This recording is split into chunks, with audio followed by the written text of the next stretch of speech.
an Eve, a Ling, and a Masha.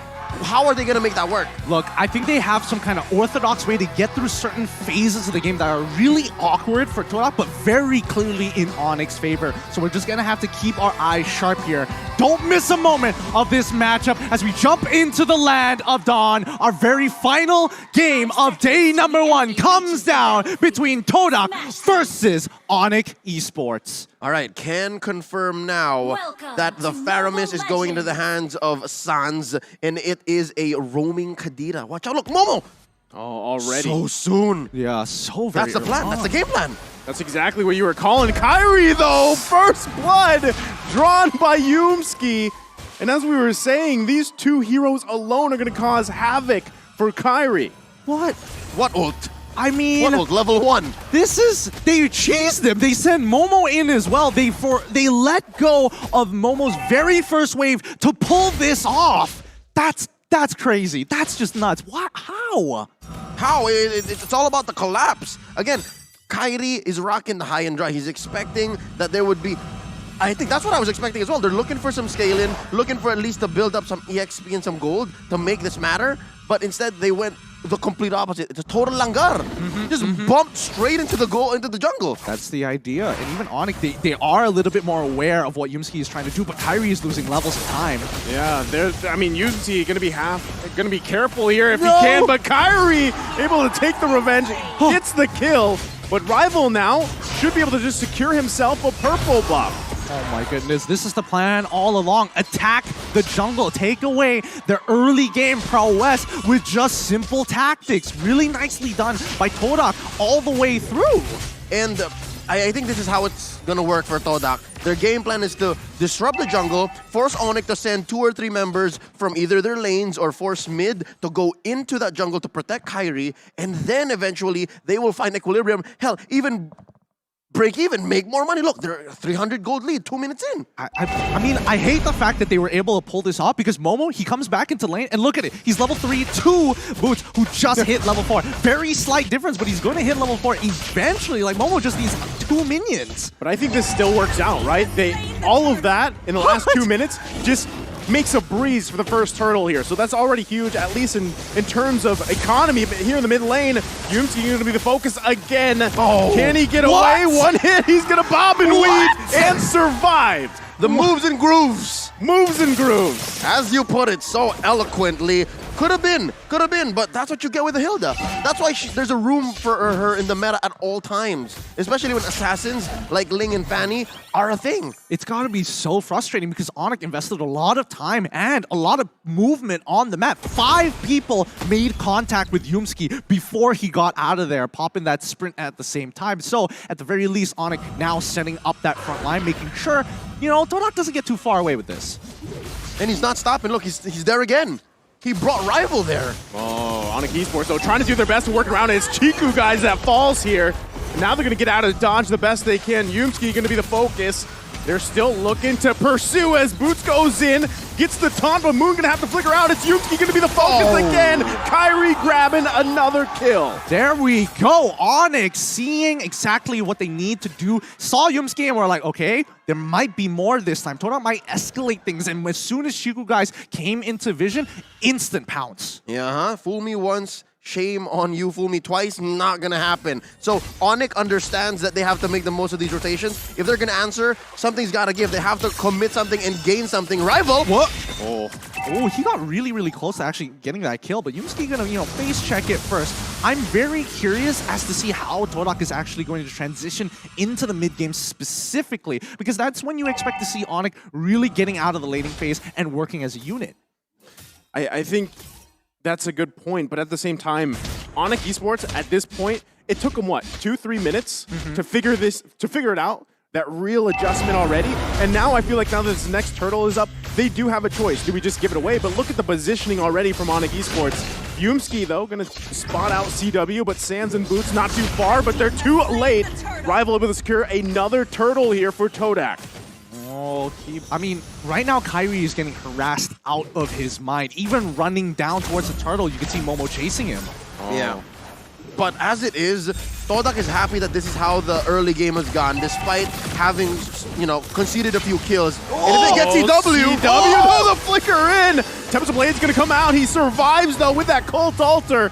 But now Sand's gonna be the focus. He takes all the damage. Moon grabbing the kill here under the tier 1, tier 2. That's what you buy with a hero like Moon, with heroes like Hilda and Masha on Momo and Moon's on Yumski. Again, Moon is, I keep mentioning Moon, he really hasn't left mid. Yeah, he really hasn't left mid. He's really accumulating the farm, and the rest of the team, including the side lanes, are pulling pressure, strangely enough. So that's how they scale up.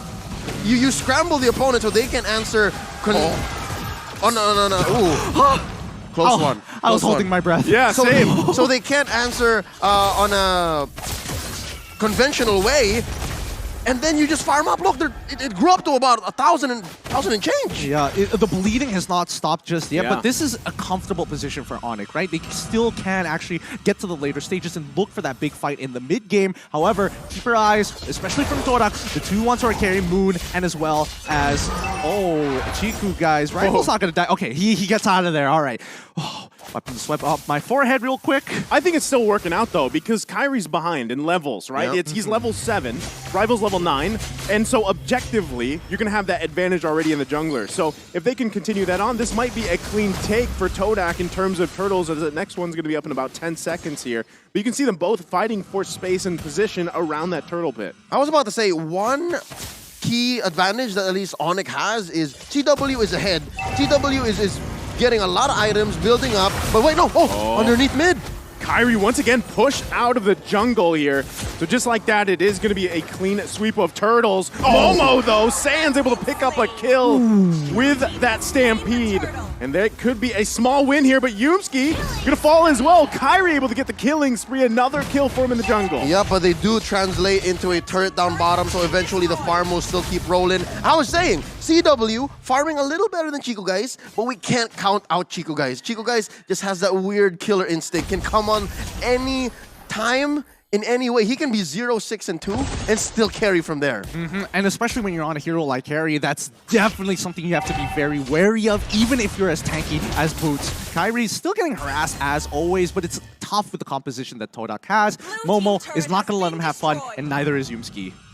Man, just like that, I mean, there's turrets going down here. Finally, the second one in the game, both having one. So they're going to be working around with that space here, but still focus on the mid lane. Both these teams have the tools they need to win these small skirmishes leading up to that first Lord of the game. Looking at the items so far, it's looking pretty good for the side of Todak, but even then, Onic, as soon as they're getting their second as well as their third items, we'll see the table start to shift in their favor if Todak loses that lead. Oh, look at this massive farm on both Rival and the Chico Guys. CW though, I was wrong. TW's not farming as well as much. This is the first time we're seeing the item builds, and he just has Blade of Despair. That's trouble. Well, to be fair, he did get dove twice, one having to break his flicker, the second to death. So forcing him home. So yes, he's saving himself, not many deaths, but he's not staying in lane as long as much as he should. Yeah, the economy's not looking good. Oh! CW gonna have to flicker out to survive that. So still, total control here from Todak on Onic Esports' purple buff, and just making it hell here for Kyrie to even get any buff. And the poking back and forth. Now it looks like Todak's gonna go ahead and focus on the mid lane. The flicker comes in. Boots, though, working on Chico, guys. Can't get him as he falls here in the tier 1. Sand's gonna flicker out too. Turret falls down, though. Kyrie trying to unleash, able to pick up a kill, make it a double as Momo falls as well. Already, the tables are slowly starting to turn. The gears for Onic Esports, making it so much more of a problem for Todak. Boots, the shield of Onic right now, must keep Todak in check. So here's what's gonna happen. If Onic continues on this path, there is a window wherein they are ahead. There is a window wherein they will say where the fights happen and how they happen. But eventually, Todak is gonna have Yumski and Momo just diving up front, possibly Momo having his third Guardian helmet, and then he can just one-hit CW. Hell, maybe even one-hit Kyrie. It's that scary when we get into the late game. So I'm guessing there's a time frame of maybe about 4 or 5 more minutes before that can happen. I think that's good timing as well. And you gotta point out the fact too, Rival has just had a chill game. This is the most comfortable probably game you can have on this link, right? You're 0-0-0, almost 10 minutes in the game. You're gonna be able to work on these objectives the way you want. Meanwhile, it's the polar opposite for Kyrie. 5-1-1, but he's 3 levels down. But it's a good recovery, though, given the early game, what happened in the first 2 minutes. But we can counter blessings as much as we want, but it's all about this purple. Who's going to get it? Rival can Rival secure. They just got lured. Yeah, I mean, again, Kairi has done a good job working back from this, but still, objectively, it's Todak with that advantage. Like you guys mentioned, you have Momo and Yumski going to any...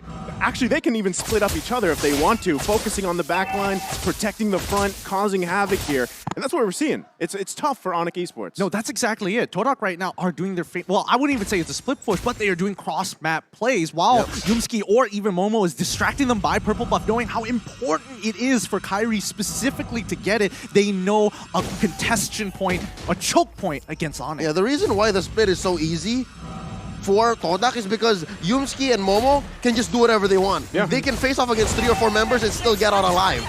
So that's why all the rest of the members of Todak are still farming elsewhere. They're pushing hard. They're going to get that taunt off, but still, it's only a turn that goes down. Kairi from the backside, though, can't get a kill. It was almost there, but he's going to fall here. Boots, though, going to fall as well. Chico guys take it out, but it's a 1-for-3 trade. And now Todak knocking on the door of Onic Esports. Oh.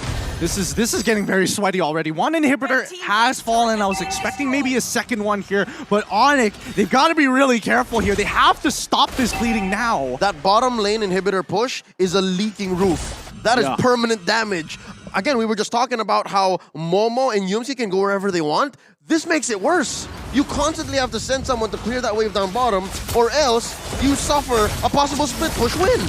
Oh boy, but once again, this contestation point, these high-intensity areas. Purple buff, Lord right now, and I'm guessing that Todak wants even more. They're going to start going for the orange. I wonder if, like, how many purple buffs Kairi has actually been managed to get this game. That's actually a really good point. I don't know if that's the first one, maybe it's the second, but he hasn't had many opportunities to take it. So finally, but still, even 12 minutes in the game, you can see how much pressure is being put there on that crucial buff here for Onic Esports. For sure. And I think, let's keep in mind, let's have a look at the replay one more time for that fight, because even though Onic looked like they had the initial upper hand, it turned around so quickly once Momo got into the fight. Very key. Watch where Chico Guys is and how many heroes from Onic he had on him before he eventually died.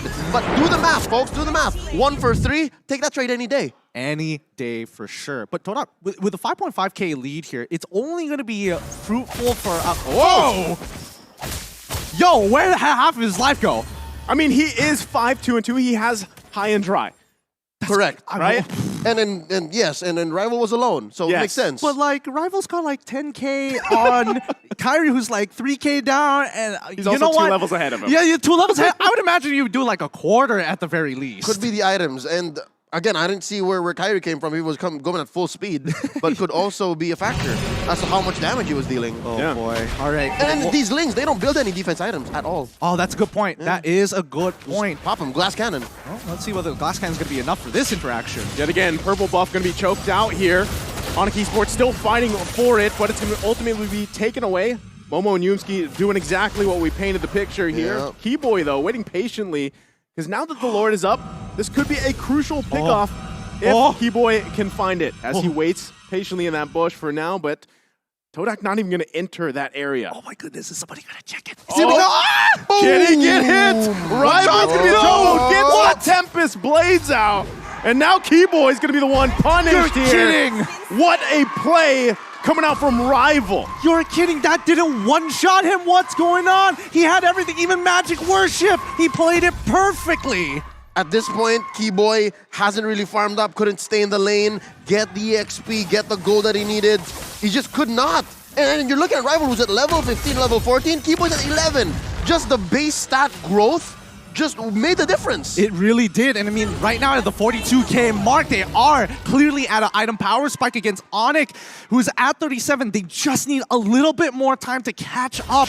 But with this Luminous Lord, I don't know. We're expecting to see at least another inhibitor turn, or at the very least, a 5v5 fight. Yeah, I think, as this Lord marches down the bottom side, Onic Esports is still, even with this defense, they're going to have their work cut out for them because what you're seeing is just engage after engage. And Keyboy, I mean, look how tanky Yusuke is. He's going to get dragged with the Stampede here behind enemy lines, but should be able to bob and weave out of there. They do lose that mid-turret, though. They're not even going to wait for the Lord here as Todak is into the base of Onic Esports.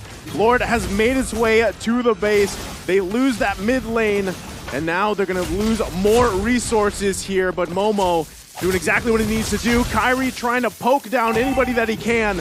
Lord should go down shortly. They might look to end it here. It's still hitting the base. Tempest of Blade's going to be popped. Yumski, though, quite low. And for now, Onic Esports able to hold on. World-class defense coming up from Onic Esports. Incredible! Oh, run, moon, run!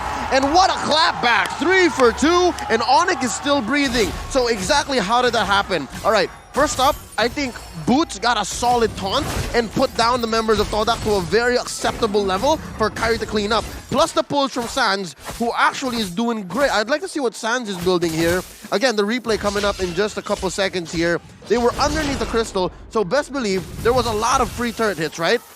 So here, look, watch Boots, watch Boots. Oh! See? Got her Appraisal's Wrath. You're right. The Appraisal's Wrath really making the difference, chunking out a lot of the members. But even prior to this, the fact that they were pulling the Lord's attention to minimize its damage on the crystal, that was making key. all the difference. That was key. Oh, they're still going to be going for it. It's CW, though, that falls here to Yumski. Now Rival on the hunt for Sans. Can he grab the kill? Gets the Cold Altar down. Tempest of Blade's going to be popped here, and it's Shiku, guys. Taking out Kyrie. Going to flicker in and gets Keyboy as well.